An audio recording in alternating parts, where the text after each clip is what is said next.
Iz prvog životopisa Tome Čelanskog. Izgledao je sasvim drugačije nego prije. Dok je promatrao nebo, nije mu bilo stalo do toga da gleda zemlju.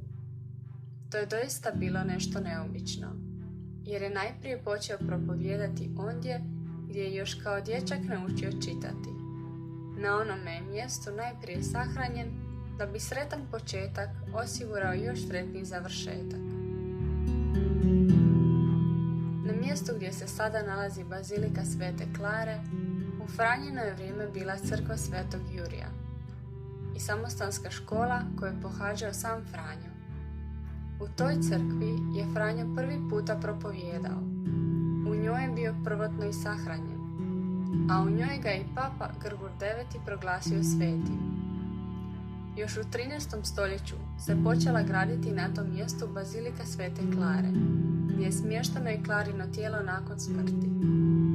Nedugo nakon smrti utemeljiteljice, siromašne su se gospođe zbog ratne opasnosti povukle iz Svetog Damjana u tu crkvu, te sa sobom ponijele originalni križ Svetog Damjana, kojeg ćete moći vidjeti u pokrajnjoj kapeli.